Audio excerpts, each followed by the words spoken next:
Assalamualaikum warahmatullahi wabarakatuh. Terima kasih Tuan Pengerusi Majlis. Dalam pemantauan Pak Bisa Hakim yang arif lagi bijaksana, seterusnya hadirin dan hadirat sekalian. Ahlan wa sahlan ya marhaban pada rakan-rakan yang budiman. Dengarlah kisah dari Al-Quran, kebijaksanaan Hud dan Nabi Sulaiman. Nabi Sulaiman adalah putera Nabi Daud. Nabi Sulaiman mewarisi pemerintahan Nabi Daud menjadi raja Bani Israel. Nabi Baginda merupakan seorang yang bijak dan mulia.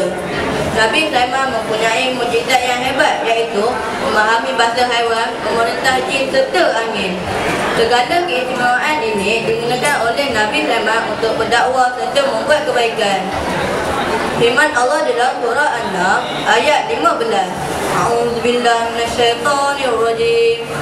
Walaqad atayna Dawuda wa Sulaimana ilman. Maksudnya, dan sesungguhnya kami telah memberi ilmu kepada Daud dan Sulaiman. Kawan-kawan, gunakanlah ilmu serta kelebihan diri untuk berdakwah serta membuat kebaikan.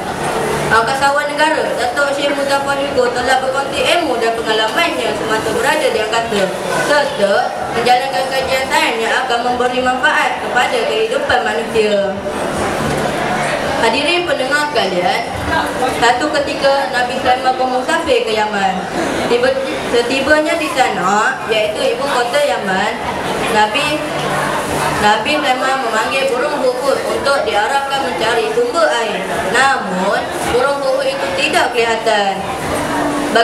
Firman Allah dalam surah An-Nahl ayat 20. A'udzubillahi minasyaitonirrajim. Wa tafaqqadat tayra faqala ma liya lal aral hudhuda am kana minal ghaibin.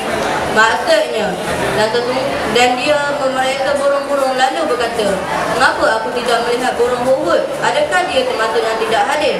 Lihatlah kawan-kawan, betapa rasa kehilangan seorang pemimpin terhadap pengikutnya. Ini menunjukkan sikap keprihatinan seorang pemimpin yang wajar kita contohi dan diikuti.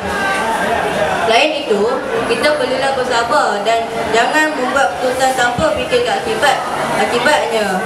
Apa juga takdir Allah mempunyai hikmah di sebaliknya. Contohnya, kejadian tanah runtuh yang berlaku di antarabangsa baru-baru ini. Hadirin pendengar sekalian, Nabi Sulaiman mula menjadi marah dan mengancam akan menghukumnya jika ia tidak memberikan alasan yang kukuh. Tidak lama kemudian, datanglah kepada baginda burung hudhud itu. Lalu berkatalah burung itu kepada baginda, "Tuanku, aku baru sahaja melihat sebuah kerajaan yang begitu cantik. Ia adalah di sebuah negeri Sabah, di bawah pemerintahan seorang ratu, iaitu Ratu Balqis." Sebagaimana firman Allah dalam surah An-Nahl ayat 24, yang bermaksud, aku mendapati dia dan kaumnya menyembah matahari selain Allah. Kawan-kawan, seekor burung hudhud telah melakukan kerja dakwah tanpa diperintahkan terlebih dahulu. Daripada pengitipannya, ia telah mengetahui satu kaum yang syirik. Dan sebab kabar itulah, segolongan umat mendapat hidayah Allah masuk ke dalam agama Islam. Kawan-kawan, usaha Balqis dalam membantu keislaman rakyat Malaysia wajar dicontohi dan diikuti. Hadirin pendengar sekalian, Nabi Sulaiman memerintahkan burung hudhud untuk menyampaikan mesej dakwah agar Ratu Balqis beriman kepada Allah dan mengetahui Nabi Sulaiman adalah utusan Allah.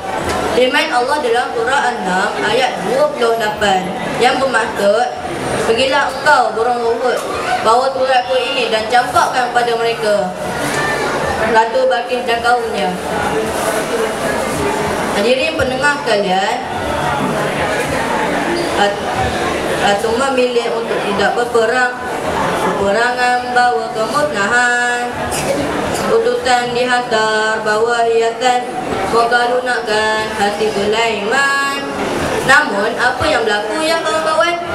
Firman Allah dalam surah An-Nahl ayat 36 yang bermaksud, tidaklah patut kamu memberikan kekayaan ini kepadaku kerana apa yang diberikan oleh Allah lebih baik dari apa yang kamu tawarkan. Dengan sikap dan keistimewaan yang ada pada Nabi Sulaiman, akhirnya Ratu Balqis memeluk Islam. Lihatlah kawan-kawan, walaupun burung huruf itu kecil, nama ia dapat membantu keislaman Ratu Balqis.